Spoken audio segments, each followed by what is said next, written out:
नमस्कार, माझं नाव सुरेखा साळेकर. मी सिवूर सेक्टर 44 मधून आहे.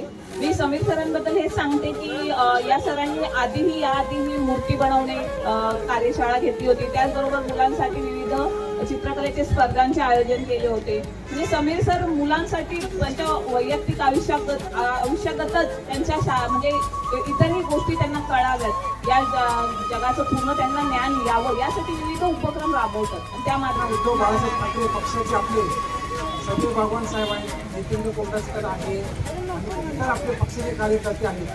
ते असे कार्यक्रम राबवतात, चांगले उपक्रम करतात.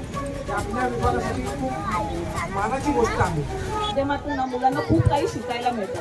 जसं की आजचं डेंटल चेकअपचं त्यांनी जे आयोजन केलं आहे ते अति उत्तम आहे. आणि समीर सरांनी जो हा कार्यक्रम उपक्रम राबवला त्याचं अतिशय सुंदर आहे. आणि खरंच लहान मुलांसाठी त्यांनी लास्ट टाइम पण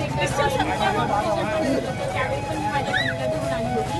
तर काय आहे, पॅरेंट्स मुलांना चॉकलेट कुरकुरे हे ते सर्व खायला देतात. पण त्याच्या व्यतिरिक्त त्यांना कधी दात 2 टाइम घासले पाहिजे, त्याची निगा राखली पाहिजे हे कधीच कुणी सांगत नाही. आणि लहान मुलांसाठी असेच वेगवेगळे अभ्यासाव्यतिरिक्त वेगवेगळ्या ॲक्टिव्हिटी केल्या पाहिजेत, जेणेकरून त्यांनाही सोशली एकत्र यायला समजेल. आणि हा उपक्रम राबवण्याचं समीर सरांचं एवढंच म्हणजे सांगणं होतं की मुलांना पॅरेंट्सनी असं शिकवलं पाहिजे की ज्या प्रकारे तुम्ही सर्व ज्या काही सवयी आहेत खाण्याच्या त्या सवयी कशा जोपासता, त्याचप्रमाणे दर दिवशी 2 वेळा दात घासून आपले दात स्वच्छ केले पाहिजे, दातांची निगा राखली पाहिजे. हे खूप महत्त्वाचं आहे मुलांसाठी, कारण आपण नुसतं शाळा आणि शाळेतून ट्युशन आणि आपल्या यातच मुलं जास्त करून राहिलेली असतात. त्यामुळे मला आणि समीर सर तर नेहमीच असे वेगवेगळे लहान मुलांसाठी कार्यक्रम करतात, त्यामुळे मला खूप छान वाटते. आणि मी